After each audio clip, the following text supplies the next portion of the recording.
Hello, क्या आप सोच रहे हैं ये प्ले स्कूल और स्कूल फ्रेंचाइज कॉन्सेप्ट क्या है, ये इतनी फास्ट ग्रो कैसे कर रहा है और आप इसका फायदा कैसे उठा सकते हैं? तो इस वीडियो में शेयर करूंगा ये सारे क्वेश्चंस के आंसर प्लस पूरा कॉन्सेप्ट आपको समझाऊंगा। मेरा नाम अमोल अरोड़ा है, मैं शेमरॉक और शेमफर्ड ग्रुप ऑफ स्कूल्स का मैनेजिंग डायरेक्टर हूं। हमारे इंडिया, नेपाल एंड बांग्लादेश में 600 से ज़्यादा स्कूल फ्रेंचाइजीज चल रहे हैं, प्ले स्कूल्स, प्राइमरी स्कूल्स और सेकेंडरी स्कूल्स जो कि सीबीएसई स्कूल्स हैं। और इतने 30 ईयर्स से हम यही मॉडल फॉलो कर रहे हैं। सो ये कॉन्सेप्ट क्या है स्कूल फ्रेंचाइजी का? फ्रेंचाइज वर्ड पहले अंडरस्टैंड करते हैं। फ्रेंचाइज वर्ड एक फ्रेंच ओरिजिन का वर्ड है जिसका मतलब है freedom and choice, independence. Because इसमें आप जॉब भी नहीं कर रहे बट आप अकेले भी नहीं है, आपके पास फ्रीडम है to run your own business, और लेकिन आपके पास चॉइस है। आपके पास चॉइस है कि आप क्या करना चाहते हैं, प्लस आपको पूरा सिस्टम इसमें बना हुआ मिलता है। और इस टाइम आपको जानने सरप्राइज कि 95% ऑफ द कार जो वर्ल्ड वाइड बेची आती हैं वो फ्रेंचाइज मॉडल में बेची जाती हैं। अब फ्रेंचाइजिंग आपके आसपास हर जगह बहुत ब्रांड्स दिख रहे हैं आपको, रिटेल में, फूड में, एजुकेशन में, हर जगह फ्रेंचाइजिंग हो रही है। तो इसका कॉन्सेप्ट क्या है, कहाँ से आया? लेट मी एक्सप्लेन कि प्ले स्कूल और स्कूल फ्रेंचाइज कॉन्सेप्ट इंडिया में कहाँ से आया पहले। तो 1989 में हमने स्कूल खोला था, पहला प्ले स्कूल खोला था मेरी मदर ने, doctor Mrs Bimla Arora, and बहुत सक्सेसफुल हुआ। तो उन्होंने दूसरा स्कूल खोल लिया तो वो भी चल गया। तो अब हमने कहा कि तो थर्ड स्कूल खोलते हैं, तो मेरी मदर ने मना कर दिया। उन्होंने कहा मैं थर्ड स्कूल नहीं खोलूँगी। तो मेरे फादर थोड़े सरप्राइज थे, क्यों, 2 स्कूल भर गए, अब तीसरा स्कूल खोलना चाहिए। तो शी सेड नहीं, मैंने नोटिस किया मैं जहाँ नहीं होती हूँ मैं क्वालिटी थोड़ी कम हो जाती है, तो अगर मैं 3 जगह तो हो नहीं पाऊंगी, तो ये ना हो हम ज़्यादा स्कूल्स खोल लें और क्वालिटी में कॉम्प्रोमाइज़ हो जाए और सारी चीज़ खराब हो जाए। तो जो है अच्छा है। सो हमें लगा बस इतना ही ग्रोथ होगा।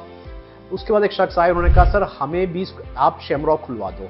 सो वी वर सरप्राइज कि शेमरॉक खुलवा दो, शेमरॉक तो हमारा ब्रांड है, आप कैसे खुलवा दें? उन्होंने कहा सर आपका नाम बहुत है, आपका क्वालिटी बहुत जानी जाती है, अगर आप मुझे गाइड करोगे मैं आपके सिस्टम से इन्वेस्ट करूंगा, मैं इन्वेस्ट करने को रेडी हूँ, आपके सिस्टम को फॉलो करने को रेडी हूँ। मैं यही चीज़ अगर मैं अपने एरिया में लेके आऊँगा ये भी सक्सेस मुझे मिल जाएगा। तो सबसे पहले हमने एक सोचा कि चलो एक पार्टनरशिप एग्रीमेंट कर लेते हैं, एक प्रॉफिट शेयरिंग कर लेते हैं नॉर्मली। बिकॉज इसमें क्वेश्चन ये आता है कि प्रॉफिट शेयरिंग कैसे करेंगे आप दो इन्वेस्टर्स लेके आते हैं, दोनों बराबर पैसा लेके आते हैं, बराबर टाइम लगाएंगे तो 50-50 शेयरिंग हो जाती है। एक पर्सन इन्वेस्टर है, एक पर्सन काम करेगा, उसको कैसे आप वैल्यू डालें? बिकॉज हमारा सिस्टम है, हमारी गुडविल है, हमारी नॉलेज है, हमारा एक्सपीरियंस है, और जो पार्टनर है वो अपना टाइम लगा रहे हैं और वो अपना पैसा लगा रहे हैं। सो इसको कैसे कंपेयर किया जाए? इसको कहते हैं इनपुट बेस्ड शेयरिंग। लेकिन इससे मेरे फादर को लगा कि बिकॉज वो PhD थे, उन्होंने रिसर्च करा था, पूरी ज़िंदगी रिसर्च मॉडल्स ही बनाए हैं, तो he could not figure out कि इसकी वैल्यू कैसे करी जाए। इस चीज़ की एक आदमी के टाइम और एक आदमी का पैसा, एक आदमी का नॉलेज, एक आदमी का इन्वेस्टमेंट, तो इसको कैसे आप कंपेयर कैसे कर सकते हैं? तो इसके बजाय कि इनपुट बेस्ड डिसीजन मेकिंग, उन्होंने कहा एक आउटपुट बेस्ड प्रॉफिट शेयरिंग कर लेते हैं कि बेस्ड ऑन कि जब प्रॉफिट आएगा किसी बिजनेस में, उसका दोनों पार्टनर्स को ऐसा शेयर हो कि दोनों सेटिस्फाइड है, दोनों को लगे जो मैंने अपना दिया है, पैसा, टाइम, एक्सपर्टीज, नॉलेज जो भी दिया है, मुझे उसका प्रोपोर्शन का पैसा मिले। राइट। सो मेरे फादर गए एक CA के पास, उन्होंने कहा सर आप एग्रीमेंट ड्राफ्ट कर दीजिए प्रॉफिट शेयरिंग का। तो CA ने कहा सर डॉक्टर साहब आप ये प्रोजेक्ट मत करो, इसमें आपको फायदा नहीं होगा। तो मेरे फादर सरप्राइज थे, क्यों नहीं होगा, हमने 2 स्कूल चलाए हुए हैं, अच्छे चल रहे हैं, तो यहाँ तीसरी जगह भी खोलेंगे तो सक्सेस तो आएगा ही आएगा। उन्होंने कहा मैं ये नहीं कह रहा हूँ स्कूल नहीं चलेगा, मैं ये कह रहा हूँ ये पार्टनरशिप डील लंबी नहीं चलेगी। तो उन्होंने कहा क्यों? कहते सर देखो मेरा काम है, CA हूँ, मेरा काम है लोगों के टैक्स बचाना, तो क्या करता हूँ दुनिया भर के खर्चे डाल दो, बिल्स डाल दो, ये डाल दो ताकि नेट प्रॉफिट 0 आ जाए, तो मेरे क्लाइंट को टैक्स नहीं देना पड़ता। This is what I do. तो उन्होंने कहा ये इसमें क्या होगा, वो अपने खर्चे डाल लेगा, अपने सर्वेंट की सैलरी, अपनी गाड़ी की इंस्टॉलमेंट। अगर आप हर चीज़ में क्वेश्चन करोगे, पढ़े रहोगे, उसके अकाउंट्स में ढूंढने में उसको अच्छा नहीं लगेगा, उसको लगेगा मुझे आप ट्रस्ट नहीं करते। या अगर आप ब्लाइंडली करोगे कि नहीं चलो जो दे दिया ठीक है, आपको नहीं लगेगा कि ये आदमी मेरे साथ चीट कर रहा है। और जब आप आज एक नहीं चलो 2-4 आपके और ऐसे पार्टनरशिप्स करोगे तो कहीं ना कहीं लोग आपका फायदा उठाएंगे। तो आप मत कीजिए, आप सीधे ट्रैक पे चलिए, अपने स्कूल खोल लीजिए। बट मेरी मदर तो मान नहीं रहे थे अपना स्कूल थर्ड खोलने में कि नहीं I will not open a third school. So मेरे फादर ने सोचा और इसको कैसे सॉल्व किया जाए, एंड देन ही अंडरस्टूड कि एक स्कूल में एक ऐसा नंबर होता है, फाइनेंशियल नंबर, जिसको मैनिपुलेट करना बहुत मुश्किल है। प्रॉफिट तो मैनिपुलेट हो जाता है, आई होप यू अंडरस्टैंड। एक ऐसा नंबर है जो मैनिपुलेट नहीं हो सकता, वो है स्कूल का रेवेन्यू। बिकॉज स्कूल का रेवेन्यू बहुत ईजी है, कितने स्टूडेंट्स हैं मल्टीप्लाई कर लीजिए फीस के साथ तो रेवेन्यू आ जाएगा।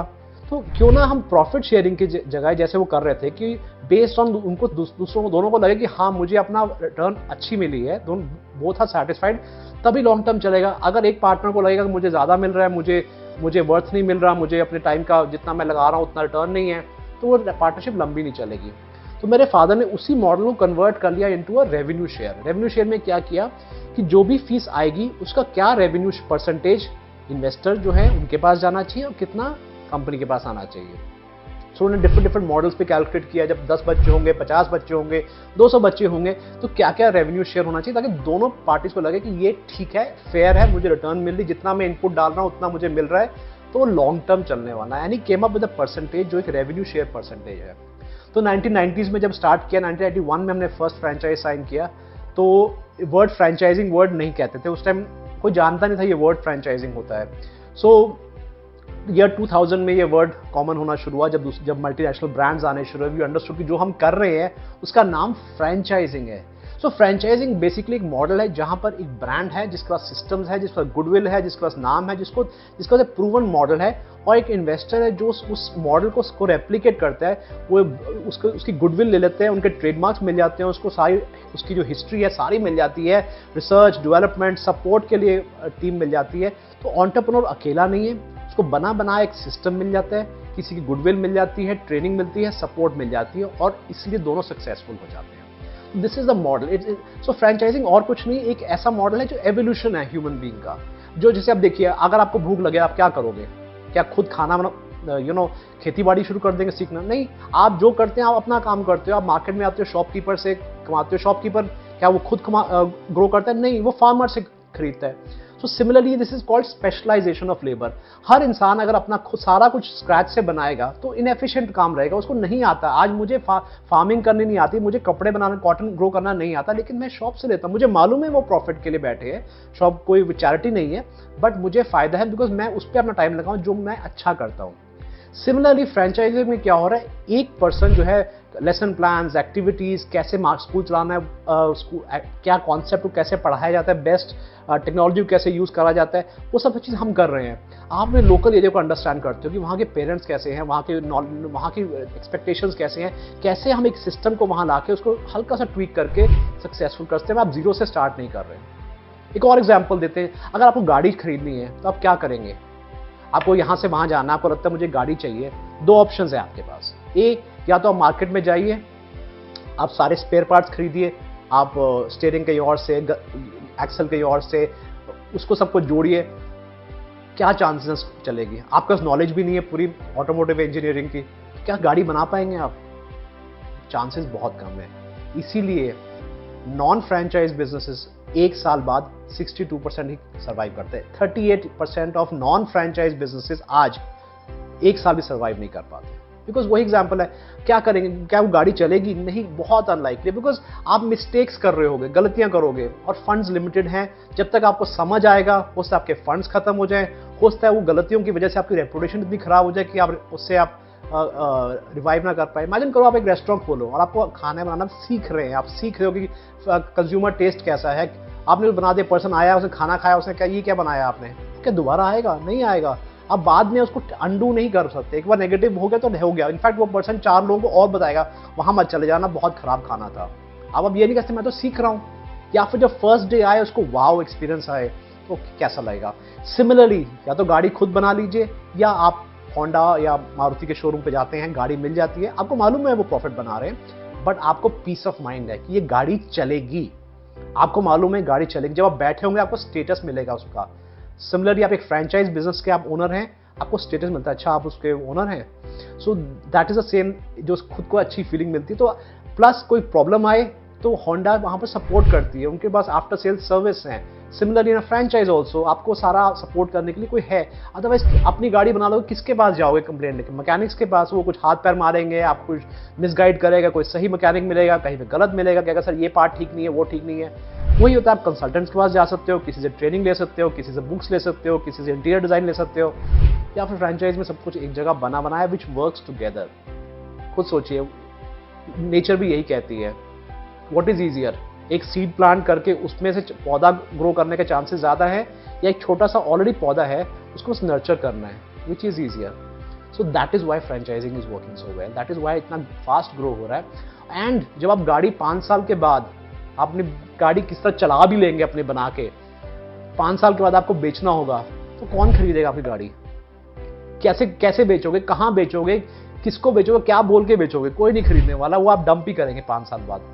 लेकिन एक ब्रांडेड कार का रीसेल मार्केट है आपके पास, आप उस रीसेल कर सकते हो। सिमिलरली फ्रेंचाइजिंग में क्या होता है, हमारे पास फॉर एग्जांपल आते रहते हैं लोग, आते हैं all over the country to the world से इंक्वायरीज आती हैं कि हमें फ्रेंचाइज खोलना है। उनको हम लोग चुपचाप बोलते हैं कि क्या आप एक रनिंग स्कूल लेना चाहते हो जो ऑलरेडी बच्चे हों?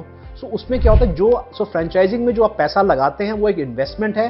अगर आप अपना स्कूल खोलते हैं वो एक एक्सपेंस है। जिस दिन स्कूल नहीं चलाना, आपको आपकी हेल्थ अलाउ नहीं करती है, आपको माइग्रेट करना है, आपके बच्चे इंटरेस्टेड नहीं है स्कूल को टेक ओवर करने में, तो क्या करेंगे? स्कूल बंद करेंगे। कहाँ बेचेंगे? OLX पे, प्रॉपर्टी डीलर्स को बताएंगे।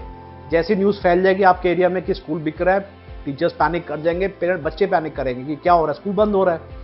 फ्रेंचाइजिंग में क्या होता है, हमारे पास इंक्वायरीज होती है तो इसको हम बहुत डिस्क्रीटली बिना नाम डिस्क्लोज किए आगे बढ़ा देते हैं, और जब वो पर्सन सीरियस हो तभी उनको रिड्यूस करते हैं, ताकि लोकल एरिया में खबर ना फैले कि ये स्कूल सेल पे है, और डिस्क्रीटली आपको उसका वैल्यू मिलती है। बिकॉज एक नए पर्सन को जीरो से स्टार्ट करना है वर्सेस एक चला चलाया स्कूल हो विद गुडविल, तो ऑब्वियसली वो गुडविल उसको ट्रांसफर हो जाती है।